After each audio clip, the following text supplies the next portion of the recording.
Hello everyone and welcome to this episode of Total War Through the Ages. Today we're going to be fighting two battles in this episode, so it will be a little bit longer than normal. Just under 20 minutes, I believe.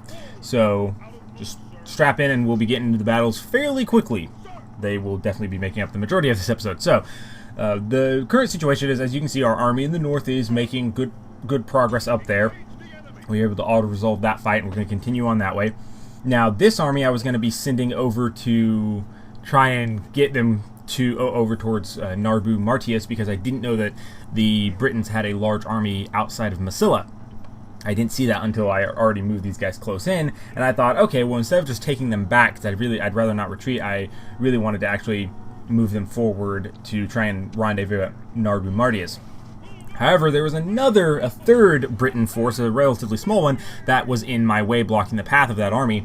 And that pretty much led to me being stuck there, because if I tried to fight that army, the large army would be reinforcing, and I'd be very, very heavily outnumbered. So what I did instead is just left them there, and I'm going to withdraw from this battle, because I am going to be way outnumbered, very, very small, slim chance of me winning. So I withdraw, and they aren't able to pursue me any further, which works out really great. So I'm able to just fall back. And now it was a matter of, I knew they were going to keep attacking me, and I knew that I wasn't going to be able to just keep withdrawing. So initially I'm like, okay, so I'll recruit as many mercenaries as I can. But I actually end up opting out of this because I wanted to actually try and see if I could get reinforcements to them without actually having to hire the mercenaries. So that's what I'm trying to do. I'm going to try and move mercenaries in as quickly as possible. I mean, not mercenaries, reinforcements in. However, I'm not able to get them there in time. We have, again, army in the north, the settlement due north of us, the one that last time I saw it was controlled by the Britons. That's the target settlement for that army, just on a side note. But this is the main army that we're really mainly interested in. So I do end up hiring the mercenaries, largely due to the fact that, as I said, I couldn't get the reinforcements there in time, but I am sending those reinforcements there in the hopes that I will be able to if I win this battle, I'll be able to reinforce them. But what I do there is I'm able to withdraw again. And what that does is that doesn't do a lot. I still get attacked by the large army, but it actually does mean that the smaller force that was going to be coming in as reinforcements is unable to come in as reinforcements, and that's actually a pretty big deal. And I don't know if that would have tipped the scale of the way this battle ended, one way or the other, but I'm fairly sure it definitely could have caused me a lot of problems. Now, again, I'm not sure, because of the way this battle went, if the enemy reinforcements would have made a huge difference, but either way, it's still better that we didn't have to deal with them anyway. So, jumping straight into deployment here, we're going to be sticking our Triarii in the center, and we're going to have our Princeps. We don't have any Hastati in this army, but we're going to be treating our Princeps essentially as our front line, which I usually do with the Hastati, or I did with the Hastati back before we got the Legionary. So now I'm using the Princeps as the front line units, and then having we have our Praetorian cohort here. I'm trying to keep them somewhat in the middle, because they're a really good elite unit, and so it's good to have them the flexibility. And it also, if I recall correctly, they also boost the morale of nearby units. So we put the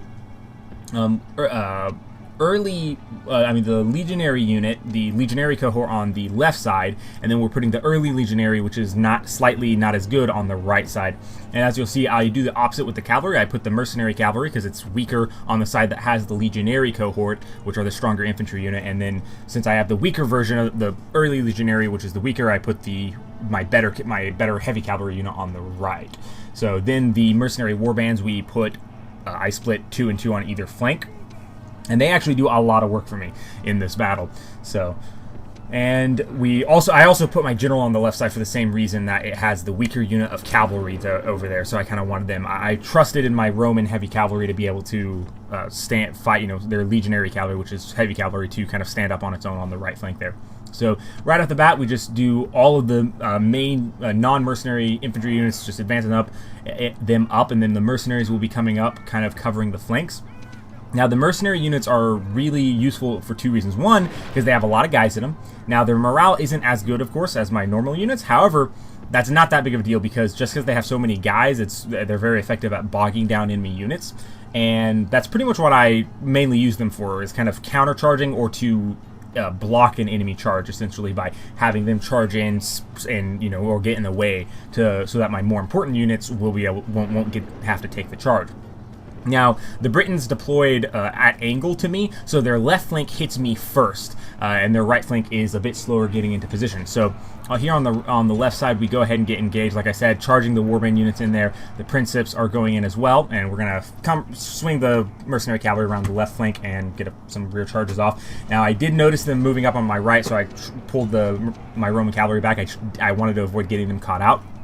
So initially, I don't really commit very heavily on the left side. It's mainly just my mercenary units and the front unit of Princeps on the far left. And the Barbarian cavalry coming in here just causes all those units to rout just with the flank charge. So I have the one unit of mercenaries. I have them go to pursue the enemy units that are fleeing, and then I have the other one form up again to kind of serve as, again, that kind of counter charge or to intercept an enemy charge. Now at this point, I did spend a little too much time on this side, and I kind of neglected the right flank rather. Now, I didn't get caught out too badly, and I am able to use this mercenary units, but this mainly just means that I end up getting one unit routes right there that didn't really need to.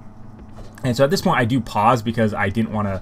I know I've said a lot in the past how I prefer not to pause because it's good practice for multiplayer games. But for the most part, I paused in this instance because I didn't want to lose this battle. This was a pretty big battle. So, and I don't think people will begrudge me for doing that, but it's just my personal preference. I prefer not to pause if at all possible.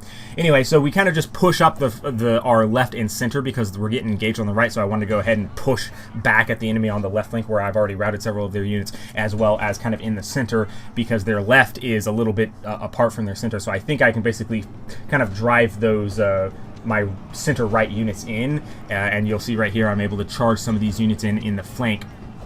That unit of Princeps, and then the Praetorians and those Princeps come up to basically hold the gap as the one unit is charging in on the flank to support the units on my right.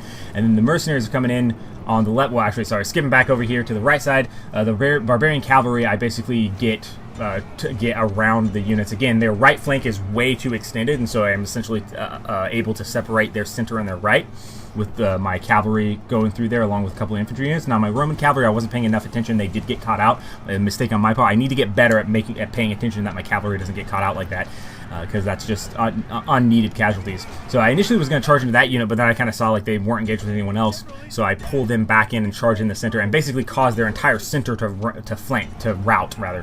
However, even though I flanked and routed their center force, their left flank, so the right side of my force, was where most of their chosen swordsmen were, and so they actually have a few units of chosen swordsmen left that I kind of have to mop up, and you'll see here in just a moment. Oh, I'm sorry, I already did. I kind of those 4 units you see right there on screen. I essentially had them set back up. Now, I didn't really set them up in a proper formation or anything, but I just dragged them back over so they would stop chasing enemy units, because I had them to cover my flank or cover my rear, as well as they're going to be the ones to deal with the chosen swordsmen here in just a minute. But right now, the chosen swordsmen are quite a ways away, so I'm not too worried about that, and I'm mainly focusing on just chasing down as many of the enemy units as I can. And now their chosen swordsmen are coming up here, so we're going to have the early legionaries deal with the one on the left there. I actually initially was going to engage with my Triarii, but I pulled back because I don't want to lose them, and against chosen swordsmen they're not going to be that good. So I have my Praetorians going in against that, I believe it's the center unit, and then we have the Princeps that are mainly there to just, if I can get the Princeps engaged, then the cavalry units will be able to flank, or the cavalry units will be able to get the charge off there. And I actually didn't notice that the one unit had rallied right there, which is what the one unit of chosen swordsmen is charging right now.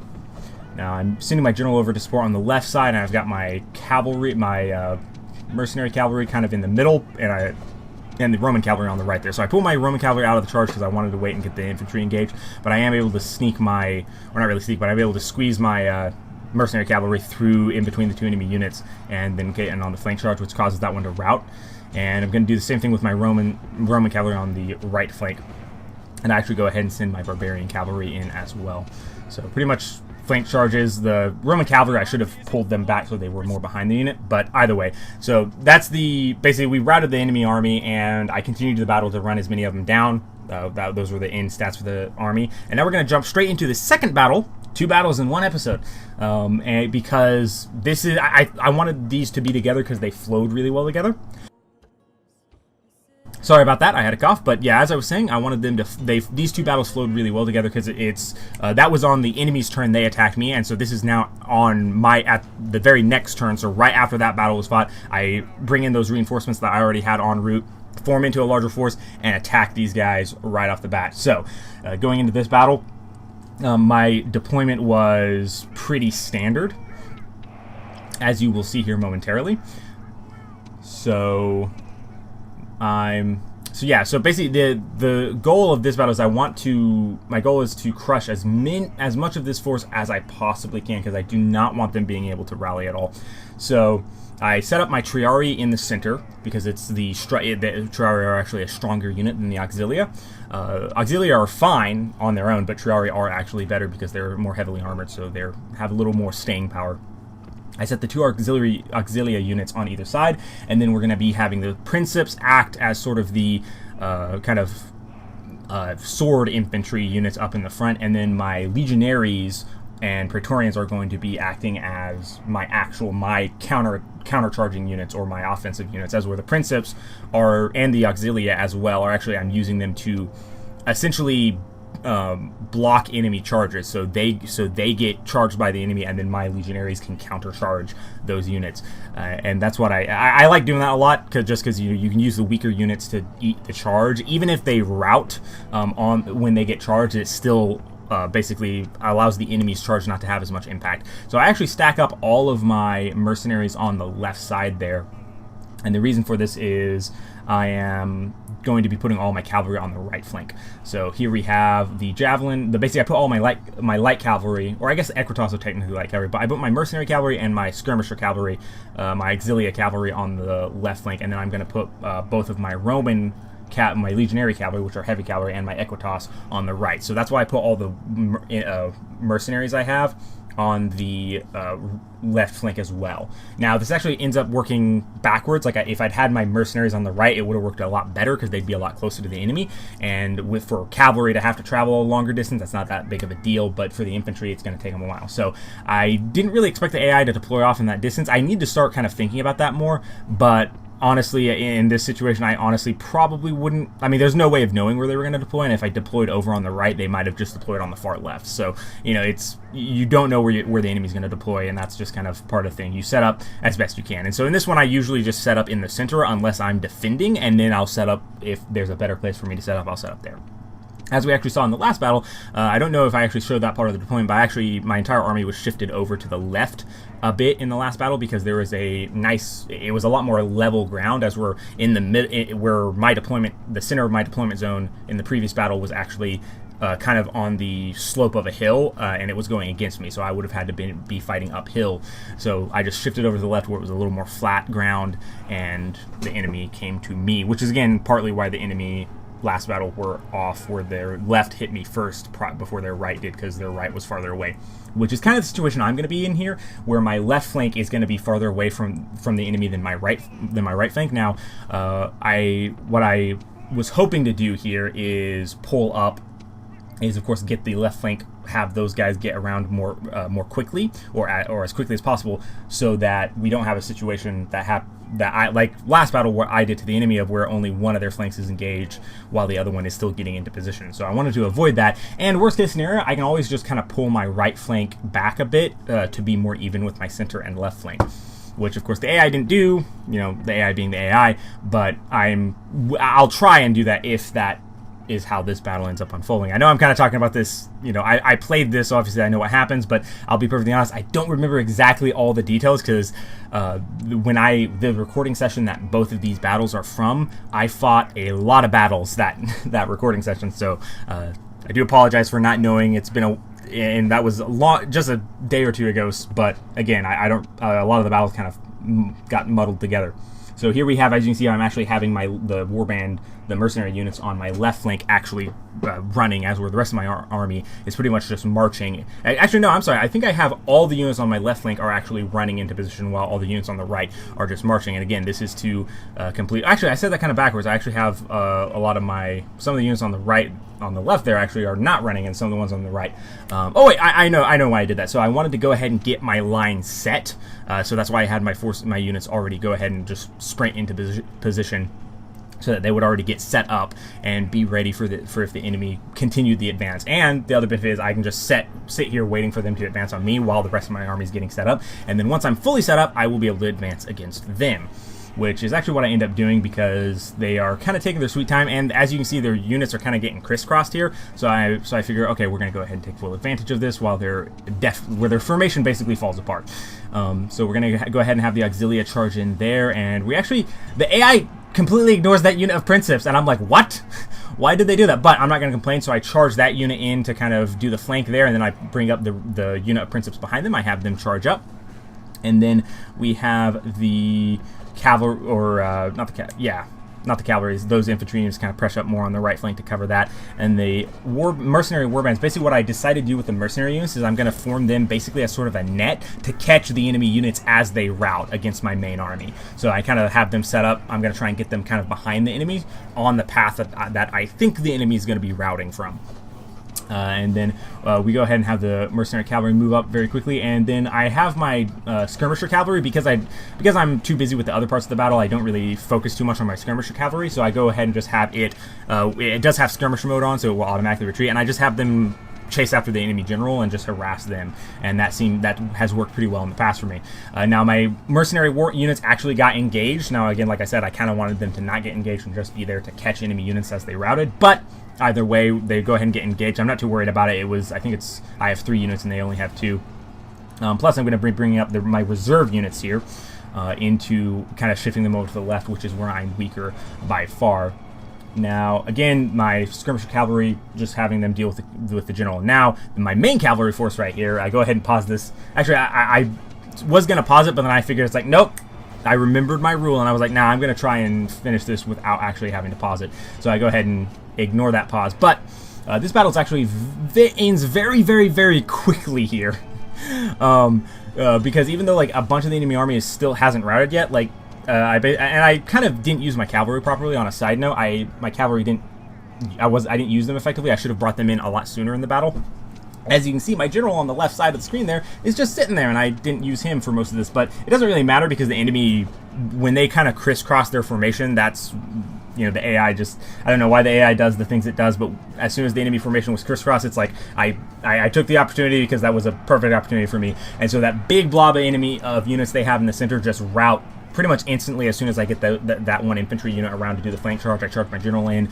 He didn't do as much, I don't think, but it was mainly just I kind of surrounded those units. I think it was like 3 or 4 units in the center, and they just got decimated. And then the enemy general routs, and then we kill him as he's trying to run away. You know, serves him right, the coward. And at this point, we're pretty much going to just run down the rest of the enemy forces. And there's honestly, yeah, this was pretty straightforward, like I said. And as you can see, I did actually get some of my mercenaries almost into the perfect position to catch some of those routing enemy units.